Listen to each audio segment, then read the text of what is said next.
we came here expecting to receive from the Word of God. Tama? Tama. So ano ba dapat, kumbaga kung pupunta tayo sa isang event or may pupuntahan tayo, meron yan mga certain things to bring. Kasi may ine-expect ka, from that event, ganito yung mangyayari. So, on our part, dapat, meron tayong mga list of things na dapat i-bring. So, kung pupunta tayo ng church, we are expecting something from the Word of God. We are expected as well na meron tayong dalang salita, meron tayong dalang Bible din. Kasi doon tayo anchored eh. Yun yung pag-uusapan natin. So, it's just sad na there are, baka sabihin nyo masyado akong ano. Actually, convicted din ako. Hindi din ako nagdadala ng physical, hindi electrical. So, hindi din ako nagdadala actually. Electronic lang din ang gamit ko. But meron akong dalang Bible. Electronic. Okay? And amazing na yung sa mga nagdadala ng physical Bible. So, bakit nga ba gusto kong i-emphasize yung importance ng Bible sa atin mga Kristiyano? So, later on, pag-uusapan natin yan. And malalaman natin kung bakit. So, and another question, no? Sino dito currently yung devo nila sa Acts? Wow! Amazing! Go, Bessie. So, or hindi kaya tapos na kayo sa Acts, or yung iba claiming the resurrection of Jesus. So, para mas maintindihan natin, basahin po natin. Okay lang po ba yon? So, lahat po tayo, basahin natin. The priest and the captain and the Sadducees came up to Peter and John while they were speaking to the people. They were greatly disturbed because the apostles were teaching the people. They seized Peter and John, and because it was evening, they put them in jail until the next day. But many who heard the message believed. So the number of men who believed grew to about 5,000. The next day, the rulers, the elders, and the teachers of the law met in Jerusalem. Annas, the high priest, was there, and so were Caiaphas, John, Alexander, and others of the high priest's family. Then Peter and John brought before them and began to question them, "By what power or what name did you do this?" Then Peter, filled with the Holy Spirit, said to them, "Rulers and elders of the people, if we are being called to account today for an act of kindness shown to a man who was lame and are being asked how he was healed, then know this, you and all the people of Israel, it is by the name of Jesus Christ of Nazareth, whom you crucified, but whom God raised from the dead. And this man stands before you healed. This Jesus is the stone you builders rejected, which has become the cornerstone. Salvation is found in no one else, for there is no other name under heaven given to mankind by which we must be saved." When they saw the courage of Peter and John and realized that they were unschooled, ordinary men, they were astonished, and they took note that these men had been with Jesus. But since they could see the man who had been healed standing there with them, there was nothing they could say. So they ordered them to withdraw from the Sanhedrin and then conferred together. "What are we going to do with these men?" they asked. "Everyone living in Jerusalem knows they have performed a notable sign, and we cannot deny it. But to stop this thing from spreading any further among the people, we must warn them no longer to anyone in this name." Then they called them in again and commanded them not to speak or teach at all in the name of Jesus. But Peter and John replied, "Which is right in God's eyes? To listen to you or to him? You be the judges. As for us, we cannot help speaking about what we have seen and heard." So, isa-summarize nyo daw yung nabasa nyo. Pinasummarize yun. Hindi, joke lang. So, yan po ang narrative sa Acts chapter 4. And then, later on, meron pa yan mga continuing verses highlighting the unity among the believers. They were one heart, one soul, sharing everything they had, supporting one another. And the apostles continued to testify the resurrection of Jesus with great power, and God's grace was upon them all. So this morning, church, all together, let us explore about being deeply rooted in God's Word. Excited ba ang lahat? Amen. But before that, I request everyone to please bow with me in prayer. Blessed are you, O God.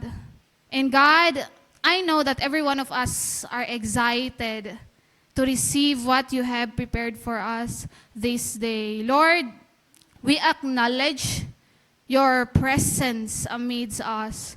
And so, Lord, I pray that you will use thy mouthpiece. Allow this servant of yours, O God, to be used by you mightily to speak of your very message to your people, O God, individually and as a congregation, Lord. I pray that every one of us will receive our portion this morning, renewed by your truth and transformed by your word, O God. Thank you, Lord, for this time. I lift up the rest of the time in Jesus' name. Amen. Before that, pansin nyo, yung mga disciples nyo, yung mga leaders nyo, ang tanong sa inyo, kamusta ang devo nyo? Nakapag-devo ka ba? Lagi nyo bang naririnig ang question na yan sa disciples nyo? Sino dito, lagi ganyan ang tanong agad, ang bungad agad ng disciples nyo. Kamusta ang devo life nyo? Nag-devo ka ba? Hindi. Di ba? Most of the disciples or leaders, yan lagi yung tanong. Kamusta ang devo mo? Nakapagbasa ka ba ng Bible? Bakit siguro ganyan yung mga tanong, mga questions ng mga disciples natin? Kasi gusto natin lahat tayo rooted sa salita ng Panginoon. Amen? Tinatanong yan ng disciples, ng leaders nyo sa inyo, kasi gusto natin lahat tayo rooted sa salita ng Panginoon. Ang tanong, why should we be rooted in God's Word? Maiintindihan nyo ngayon kung bakit lagi kayong tinatanong ng disciples nyo kung nakapag-devo ka ba, kung nag-devo ka ba. Why should we be rooted in God's Word? First, the Word of God is authoritative. So sabi sa verses 18 to 20, then they called him again and commanded them not to speak or teach at all in the name of Jesus. Kasi nga they were speaking and teaching. Nag-preach sila, John and Peter, about Jesus, about the resurrection of Jesus. So, pinalaya yan sila. Actually, hinuli sila kasi question sila, by what power, di ba? Kanina nabasa natin, by what power and name do you do this? Sabi niya, it is by the name of Jesus. And since hindi nila ma-deny yung healing of the lame man, so pinalaya sila. But then, pinagplanuhan ng mga religious leaders na against nga, especially the Sadducees, they don't believe in the resurrection. So that's why, parang they are opposed to what Peter and John were preaching. So nag-conspire sila, sabi na, since napalaya, kasi hindi nila ma-deny yung healing of the lame man, so nag-conspire sila, sabi nila, i-command na lang natin yan sila na wag nang magsalita ulit, wag nang mag-preach ulit about Jesus. So now, kaya yan sila pinatawag again. Commanded not to speak or teach at all in the name of Jesus. Pero ano yung response ni Peter and John? Sabi nila, which is right in God's eyes? To listen to you or to Him? You be the judges. Ano ang na-emphasize sa verse na ito? Sino ba dapat? Kanino ba dapat kami makikinig? Sa salita ng Panginoon o sa mga religious leaders? Amen! Na-emphasize dito yung authority ni God in the lives of the Christian. Sino ang pakikinggan ko? Sino ang paniniwalaan ko? Ang salita ng Panginoon o yung sinasabi nyo sa akin na taliwas sa sinasabi ng salita ng Panginoon? Which means, na-highlight dito, syempre, yung word ni Lord ang may authority sa buhay ko. So, sino ang pakikinggan ko? Kayo ba? Kayo na taliwas sa sinasabi ng salita ng Panginoon? Yung command nyo, taliwas sa salita ng Panginoon. So you are telling me, parang sinasabi ni John and Peter, you are telling me, kayo yung susundin ko? Iba ang sinasabi ni Lord eh. Ito ang sinabi ni Lord sa amin. And now you are telling me, opposite sa sinabi ni Lord. Sino ba dapat ang pakikinggan ko? Kayo daw. O di ba? Pinaisip niya yung, kayo daw. Sino ba dapat ang paniwalaan ko, ang sundin ko? I believe in Jesus. We believe in Jesus. So dapat sa buhay natin, yung authority na meron, yung standard by which we live in, yung word ni Lord. Tama? That's why importante sa atin yung devil life natin. Importante sa mga disciples, lagi yan kinakamusta. Kamusta? Nagre-reading, nagba-Bible reading ka ba? Nagde-devo ka ba? Because we acknowledge the authority of the Word of God in our lives. Meron siyang authority in every decisions that we make, in everything that we do. Merong authority ang salita ng Panginoon sa buhay nating mga Kristiyano. And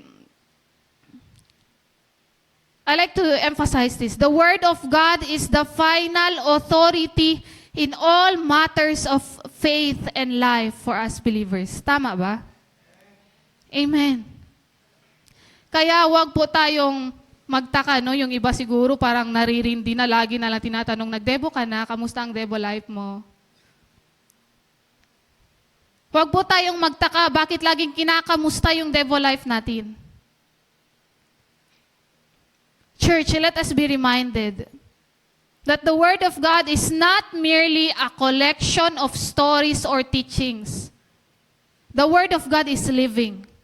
The Word of God has the authority over the lives of the believers. Hindi po to, ang word ni God, hindi po siya subject to the human authority.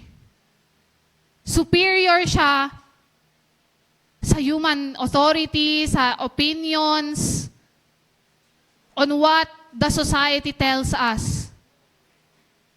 Superior siya, lalo na kapag taliwas, opposite sa sinasabi ng salita ng Panginoon. For us Christians, we should be firm. When we face a circumstance kung saan may pinapagawa sa atin na taliwas sa salita ng Panginoon, whose authority it is, that you stand grounded upon. And ituloy ko lang, no? Sa verse 20, sabi niya, as for us, we cannot help speaking about what we have seen and heard. So ano ba yung, what are they speaking about? The apostles spoke what they have seen and heard. So yung faith na yan nila, hindi lang po base sa intellectual knowledge, but on a personal relationship with Jesus. Pag sinabi nating seen and heard, no? In previous verse, nasa 13, sabi doon, they had been with Jesus. Nakasama nila si Jesus. Therefore, may relationship sila kay Jesus. They witness, eto sila, they witness His teachings, His miracles, His death, and even His resurrection. So kung ano yung nakita nila, ano yung na-heard nila, gave them a deep understanding of the authority and truth of the Word of God. Which highlights yung importance ng personal experience and encounter with the Word of God. So, nire-remind tayo ng importansya ng pagbabasa ng Word ni Lord. Importance of being rooted in the Word of God, kung ano yung sinasabi ni God. That is why, hindi po mawawala ang question, kamusta ang Devo life mo?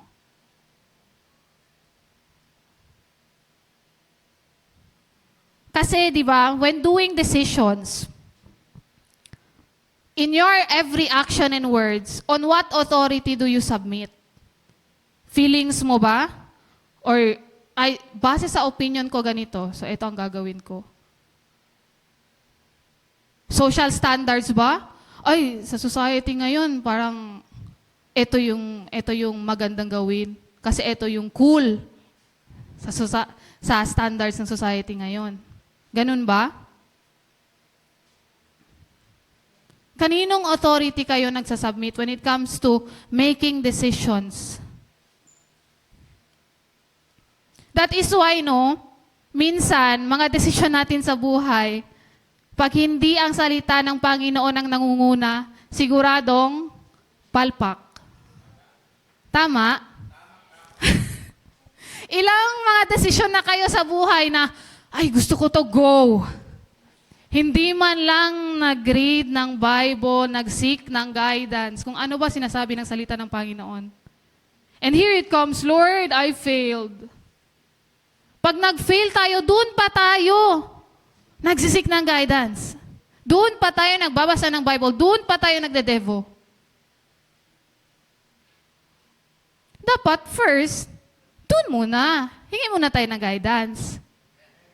Because if we want to be deeply rooted, we acknowledge the authority of the Word of God in our lives. That's why,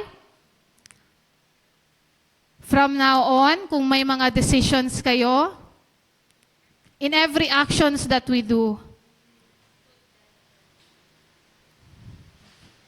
dapat, anong dapat natin gawin? Unahin natin ang salita ng Panginoon.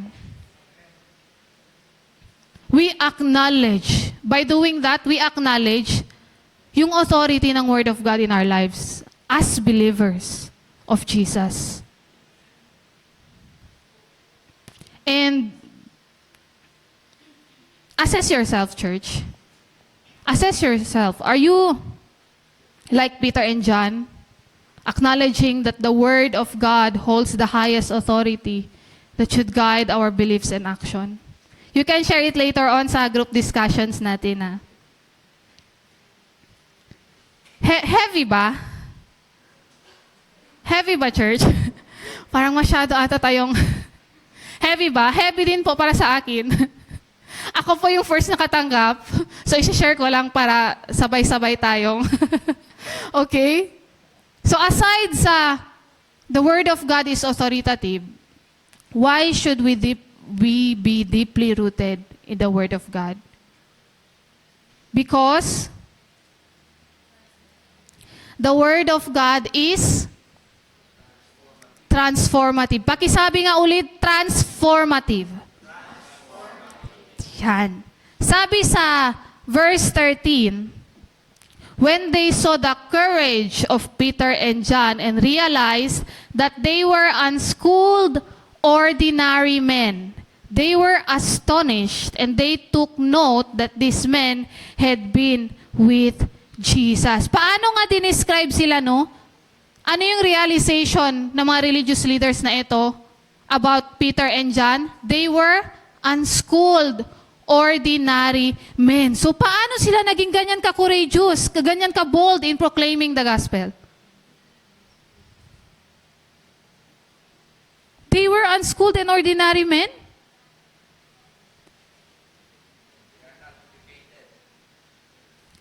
This reminds us, church, that the Word of God has the power to equip and empower individuals beyond their natural abilities.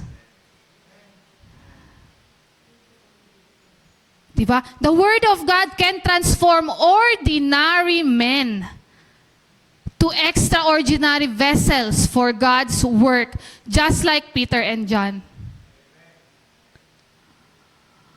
That's why we should be rooted in the Word of God. And meron pa doon, they took note that these men had been with Jesus. So yung transformation na evident kina John and Peter, the religious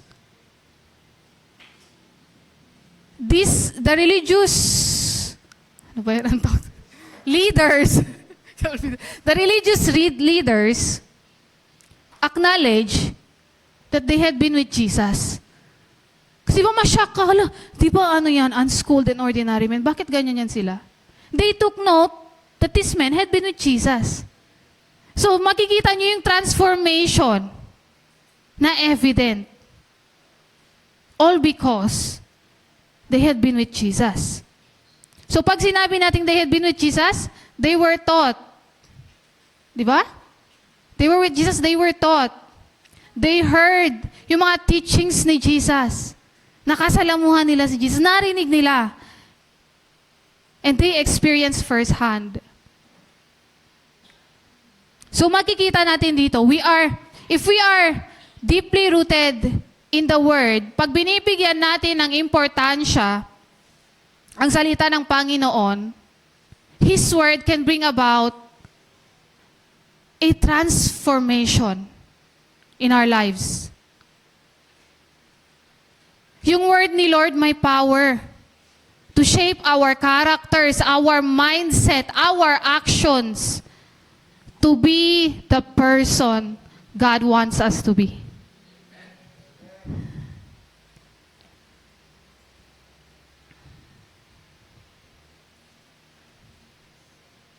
So if we allow the Word of God, if we become deeply rooted in the Word of God and allow it to transform us, you see, our lives can become a testimony to others as well. The religious leaders acknowledge it. They saw and acknowledge it by saying this, they took note that these men had been with Jesus. So naging testimony pa sila sa other people. That is why it is important to be deeply rooted in the Word of God. It has a transformative power. Na ang Word lang talaga ni Lord ang makakapag-change sa atin. Kasi di ba walang makakapag-change sa iyo. Sa example no, sa boyfriend girlfriend. Sagutin ko yan siya, magbabago lang yan siya dahil sa akin. Wow! Powerful yarn. Ganyan ka-powerful. No person can have that kind of transformative power sa ibang tao. Only the Word of God. Amen ba? So kung gusto mo ng transformation, wag na tayong lalayo. Word ni Lord.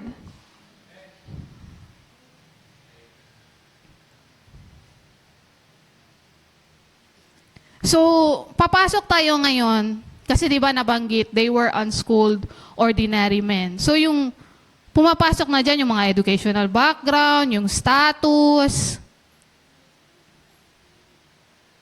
God can use anyone who is willing to surrender to His Word and allow it to shape and mold them. Ako personally, I am a living testimony. Who would have thought na magiging preacher ako? Ako din hindi. I'm telling you, I have stage fright. Kapag nagsasalita ako sa maraming tao, naiiyak ako. Kaya kung mapansin nyo, naiyak ako, alam nyo na. Hindi ako yung parang same na parang nagiging aligaga, yung nagpapanik. Hindi, ano lang ako, parang naiiyak. Ganon yung epekto sa akin, naiiyak. Tapos, mental block. Pero inyo, kung magsasettle ako, ay Lord, ganito kasi ako, may stage fright ako, Lord. Will you stay like that forever? But because of the word of God that convicted me, it's not about you anymore. It's about the word of God, what the word of God tells you. Kasi minsan ganyan yung focus natin sa sarili natin. Yung focus dapat sa word ni Lord. Diba? It's not about us. It's not about our abilities. It's about the word of God and what it can do to us.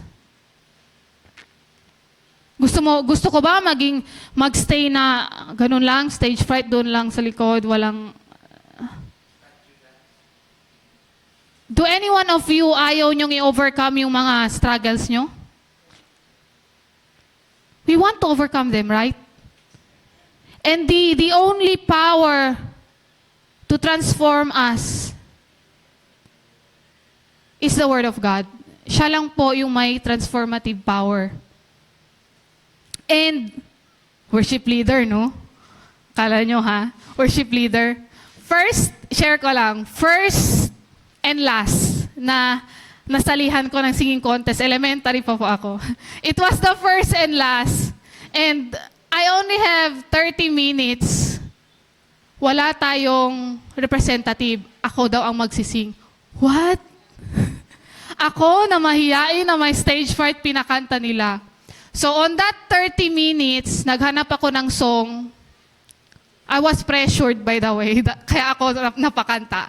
Naghanap ako ng song.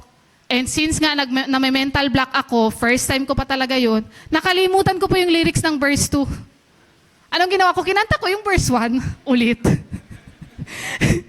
So sabi ko, talo na talaga. Di ba? Na mental block ako. And sabi ko, Lord, hindi na ako kakanta ulit. Last na yun, Lord. Never nyo na ako makikita na nakakanta sa harapan. Kasi, Lord, tinig ko miedo. Ganyan yung stage fright ko.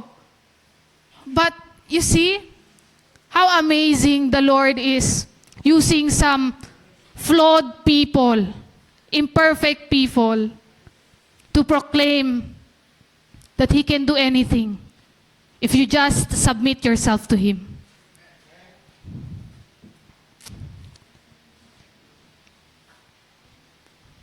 And I was able to have this unspeakable privilege, no? To sing before the King of Kings and the Lord of Lords. And I believe lahat tayo may mga testimonies to share. Tama ba? You can share it later on sa group discussion natin on how the Word of God transformed us. Wag po tayo masyadong bisto, ha, yung may parang may hinahanap kayo sa dito. Wag po tayo masyadong pabisto, okay? Kasi lahat tayo may testimony on how God transformed us. Kahit wag mo na tingnan yung katabi nyo, i-share nyo na lang later sa group discussions nyo. How God transformed us. How the Word of God transformed us. That is why it is important to be rooted in God's Word. Because the Word of God is transformative. And hindi lamang po that the Word of God is authoritative, may authority sa life natin, transformative to change us. But also, the Word of God is restorative. Pakiulit nga, restorative. Yan. Verses 7 to 12. They had Peter and John brought before them and began to question them. By what power or what name did you do this? Then Peter, filled with the Holy Spirit, said to them, "Rulers and elders of the people, if we are being called to account today for an act of kindness shown to a man who was lame, and are being asked how he was healed, then know this. You and all the people of Israel, it is by the name of Jesus Christ of Nazareth, whom you crucified, but whom God raised from the dead, that this man stands before you healed. Jesus is the stone you builders rejected, which has become the cornerstone. Salvation is found in no one else, for there is no other name under heaven given to mankind by which we must be saved." In this narrative, the crippled man was healed. Kaya yun question nila, by what power or name did you do this? The crippled man was healed physically. Okay? It shows that the Word of God has the power to bring healing to our lives. Tama? And if we continue reading, physical lang ba ang pinag-uusapan dito? If we continue healing, salvation is found in no one else. For there is no other name under heaven given to mankind by which we must be saved. So, hindi po limited sa physical healing lamang ang restoration through the Word of God. We can also experience spiritual restoration. The ultimate restoration and redemption for humanity can only be found through Jesus. And you can only find that in our age if you read the Bible.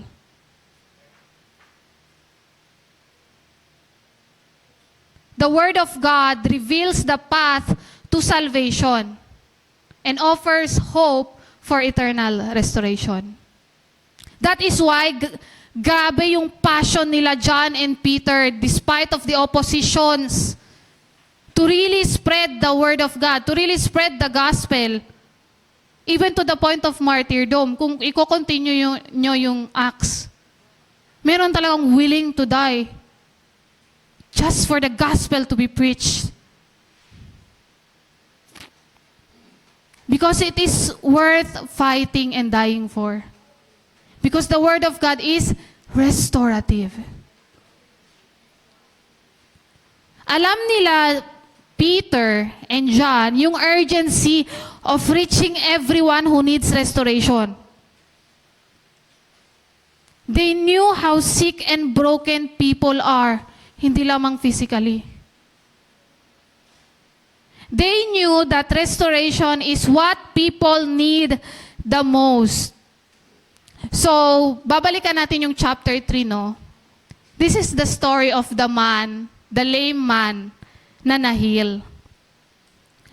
Diba? One day, Peter and John were going up to the temple at the time of prayer at 3 in the afternoon. Now, a man who was lame from birth was being carried to the temple gate called Beautiful, where he was put every day to beg from those going into the temple courts. When he saw Peter and John about to enter, he asked them for money. Peter looked straight at him, as did John. Then Peter said, "Look at us."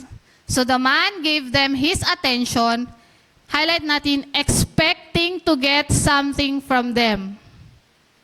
Previous muna. Previous verse muna.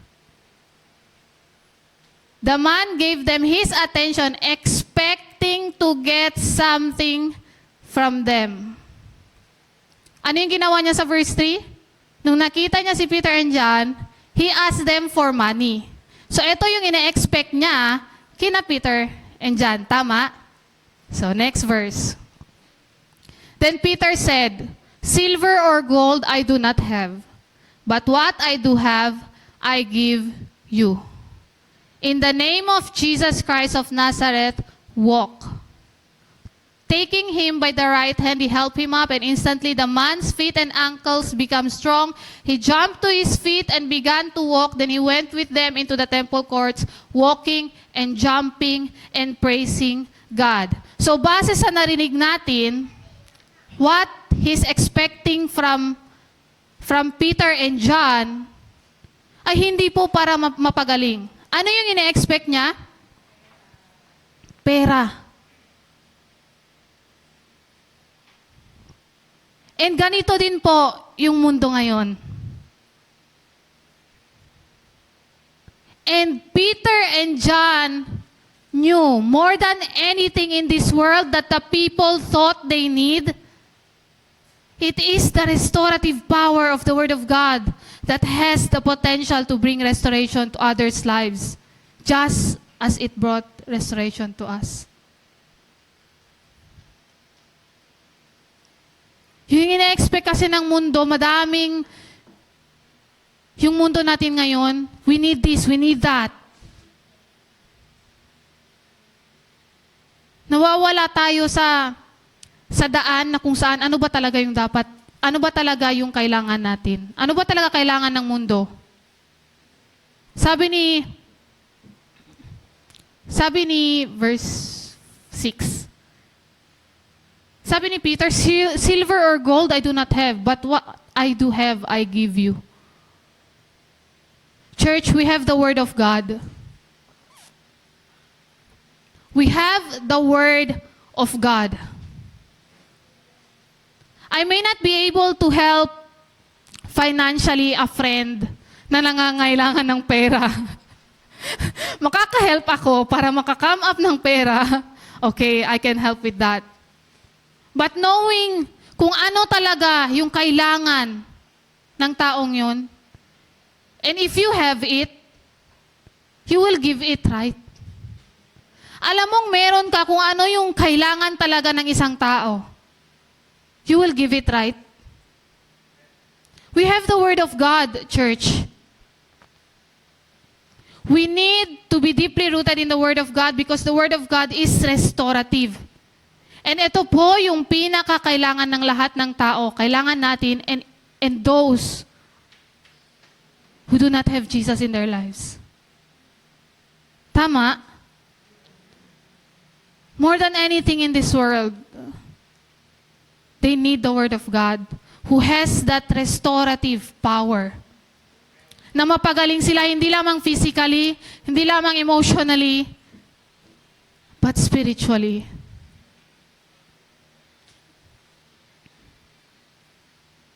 And can I request the music team?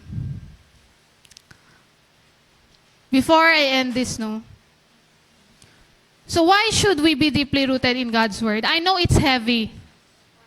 I know it's heavy. Napaka-serious ng mga mukha ng tao. It's heavy. But that's the reality. This is a call for us, church. It is a call for us. Why should we be deeply rooted in the Word? Ang isang Kristiyano ay deeply rooted in the Word. And how are we?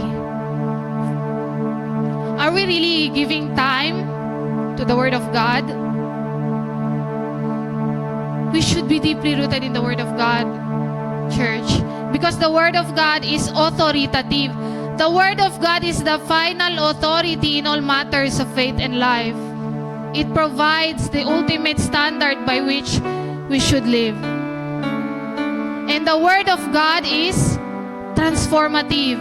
It has the power to shape our character, our mindset, and actions to be the person God wants us to be. Do you want to be the person God wants you to be? Go to the Word of God. You cannot find it elsewhere. Nasa salita ng Panginoon lamang. And the Word of God is restorative. It brings healing for forgiveness and reconciliation. It restores our brokenness, offers hope, and provides guidance for living a righteous and fulfilling life. Through the Word, believers can find comfort, peace, and restoration in their relationship with God and others.